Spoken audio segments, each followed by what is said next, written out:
Proud na ibinida ni Chloe San Jose sa kanyang social media ang award na natanggap ni Carlos Yulo mula sa kilalang magazine brand. Tinanghal na Athlete of the Year at Man at his best ang two-time gold medalist na si Carlos. Ang recognition nito ay nagpapakita ng dedikasyon at mga naging kontribusyon ni Carlos Yulo sa larangan ng gymnastics at maging ang pagiging inspirasyon nito sa mga kabataang Pilipino at mga athletes. Another award, another moment of pride. My man inspiring the youth and mga atletang Pilipino, one achievement at a time.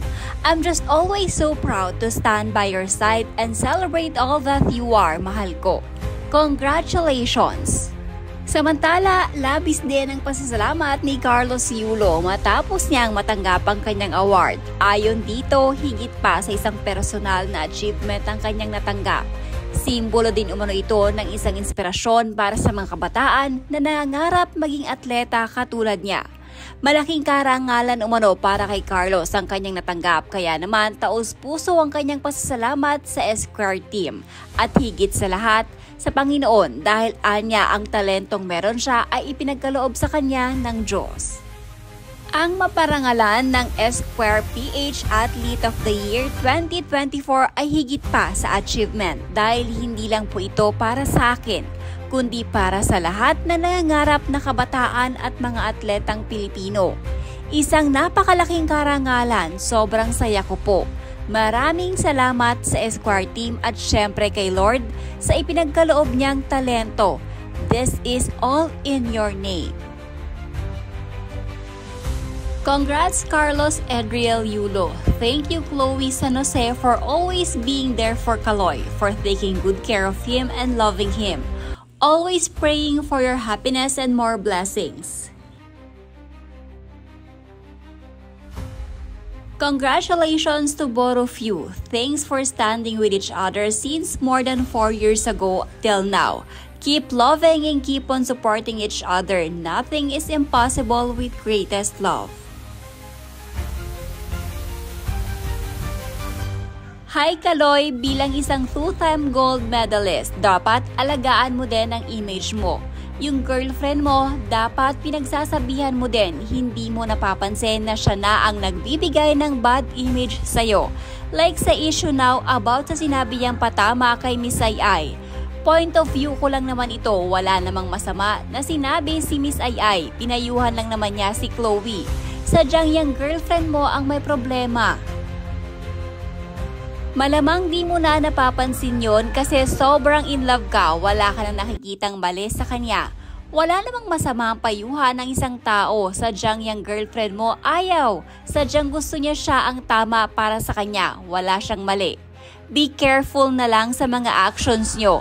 Sana rin every time na sinasabi mo ang word na Lord sa mga interviews mo, sinasa puso mo siya talaga, ang mag-aral ng Diyos. Mukhang di ka naman pinabayaan simula bata ka, maayos ang itsura mo at mukhang naibigay din naman sa'yo ang pangangailangan mo kahit di kayo ganun kayaman. Sana one time magising ka at ma-realize mo lahat ng bagay-bagay na mas masarap pa rin talaga pagbuo ang pamilya. Congrats sa mga achievements mo, not to bash, just saying lang naman. Atong Olympian, nagka-girlfriend lang na mukhang pera, tinakwil mo na buong pamilya mo. Hindi nakaka-proud yung pagiging Olympian mo kung ganyan kakabastos ang ugali sa magulang mo. Nakakahiya yung pag-uugali mo Kaloy. Tama lang talaga na mag-back out mga brand sponsorship mo sa'yo kasi mas deserving pa ibang athlete kesa sa'yo.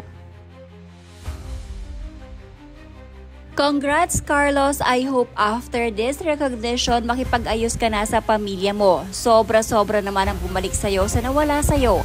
I don't judge you because we don't know your story. Matutuwa ang lahat kung makikita na next upload mo ay with your family na. We are still proud of you. Bakit pinarangalan ng Tatler ang anak na walang galang at pagmamahal sa magulang, lalong-lalo na sa ina na tinawag pang magnanakaw? Di ba kultura ng Pilipino ang mahalin at igalang ang magulang? Walang credibility ang award na Tatler. Culture nasaan?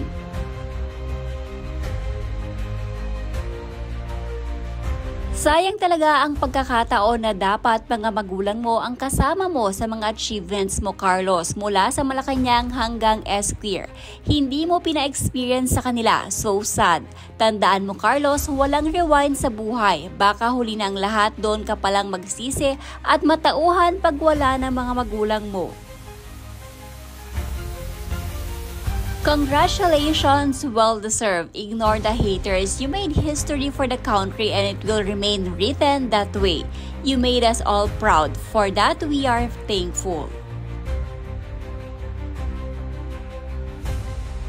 Sana kada binabanggit mo kay Lord, sinasa puso mo talaga. Panay kasi ang banggit mo sa Kanya pero di mo naman talagang sinasa puso. Lahat ng mabubuting aral na bili niya, mas okay siguro kung wag mo nalang banggitin si Lord. Parang ang dating for the sake na masabi mo lang. No hate, just saying lang naman. Naway magkaroon ng puwang sa iyong puso ang kapatawaran at balikan mo ang iyong pamilya kahit na hindi mo ma-share sa kanila ang mga blessings na tinatamasa mo.